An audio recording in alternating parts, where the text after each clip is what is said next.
Okay, Grim Dawn. Some general advice I would have appreciated being given when I started out the game, some hints or tips or whatever. Point number one would be, where do I put my attribute points that I keep on getting? You put them into physique. That's where you put them. Because you need hit points. Later on you need hit points.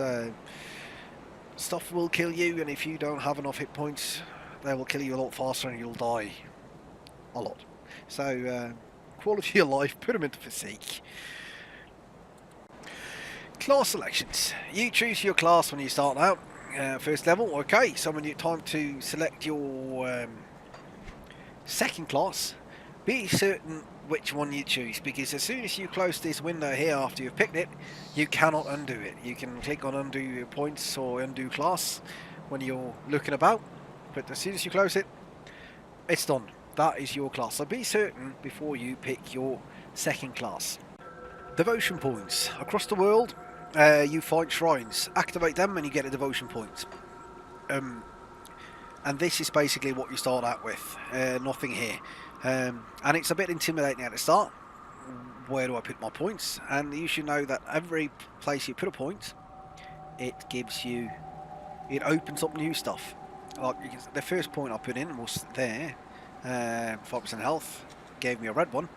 So I could open this one.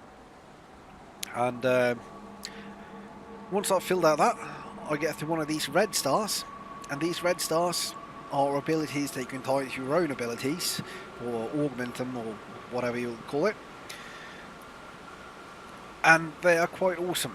They can really alter the way your character plays. If you want to go into defensive later on, perhaps, when at the moment I'm not struggling, but later on I might struggle when I go to the end of Elite or Ultimate. I might need to go into more defensive mode, so then this one is a good one. It's cheap, it only requires one to open it. One, if I open that one, I can go into Turtle. And it's a shield that goes at 40% health. I get a shield that absorbs damage, so it's basically extra hit points, so that's nice. So the red ones are what you generally really look at. It's nice to go for stuff that gives extra, from in my case, elemental damage. I tend to go only damage at the moment. But since this one is a 100% chance at 40% health, it doesn't matter what ability you tie it to. You left click on it and you can tie it to certain abilities. This one is 25% chance on attack, so I need to tie it to something that I use often. That one is a 100% chance, it's a passive ability, so I can just... what you also sometimes do, you just pick a skill. I don't have any, but then you just pick that one. Never use Stunjacks, but I tie it to Stunjacks, so it has something to tie it to. Yeah. Stay strong. And later on, once I have that one, I don't then have. It gives me two yellow ones, so you can see when I completed it. So I no longer need that one. So perhaps later on, I'll uninstall that one and put that somewhere else. And that's basically how devotion works. Look around on it. It's a great skill tree. Yeah, absolutely fantastic. I think I love it. So on to the next one. We have Sedina, our spirit guide here, and that's where you can unlearn your skills. I sense turmoil within you. Yes, a lot of turmoil. It costs a bit of iron coins. And that one increases the more skills you actually unlearn. Let's see if we can go... Yeah, there we go, up to 150. So you can change your build around, experiment. If you want to try out Flashbang or whatever skill you want to, you can change it around a bit. All it costs is a bit of iron coins. You can do the same with devotion maps. Now I'll untick the crossroad one that I just learned. And I can put it somewhere else. Yep, so, but Wow. I said attribute points and your class selection, those you cannot undo, sadly. But that's the way it is. The personal rift one might be a bit mute, but you can use that. And you can use that to get back to it. Very nifty for unloading your inventory and stuff.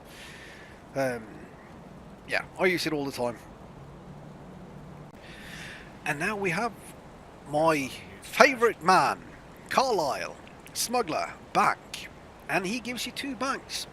If you didn't know, you have...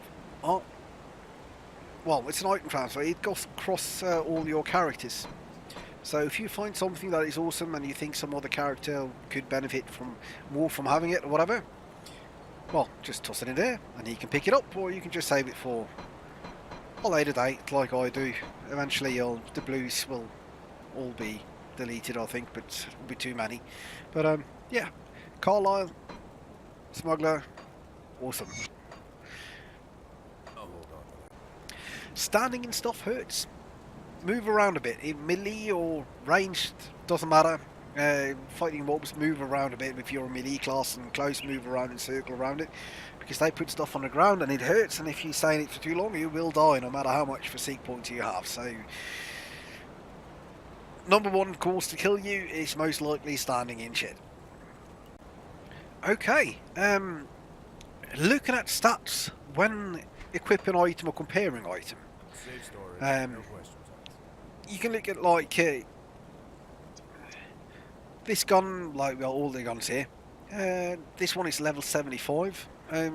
Would think that it would be a better weapon than the ones I have on, but the damage per second, of course, you can see in the tooltip is quite efficient and nice when it goes to weapons, because it knows that I do elemental damage. Other damage that this one does nothing for me. So the guns that I have currently on the level 40 Oathbreaker is gives me almost 400 more DPS than a level 75 weapon. So trust those ones. But when it comes to armour, you have no DPS change thingy. What you can do then, if you get 2 items that are similar and you're not certain which one is best, you can look at your stats here. This, at the moment I do 2318. Let's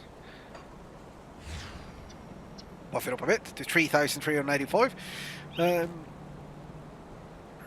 And when I equip this one, it goes down almost 100 DPS. So that one, even though it's purple and nice, but fatality damage does nothing for me, so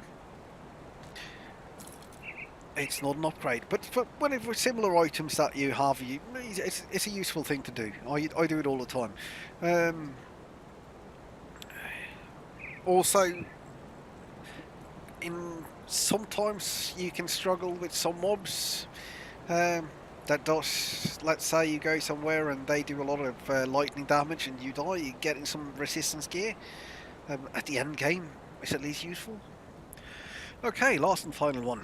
So, in case you're not happy with the character that you have or how it is performing, you can always go into Google and Google Grim Dawn builds and you'll find this one. And in here you have compendiums, build compendiums, and loads of various. If you just go into one of these, you'll find loads of various builds. Whatever you've chosen, there should be something in here. If you're all of them, if I go in here, there's probably a melee one out. Ranged, melee, chaos caster. There's loads of builds for everything you can imagine. So, and you don't have to follow it exactly, but you can go in there and you can take a look and you get some inspiration and you can probably improve, or yeah. So that's basically it. Good luck with the game and have fun.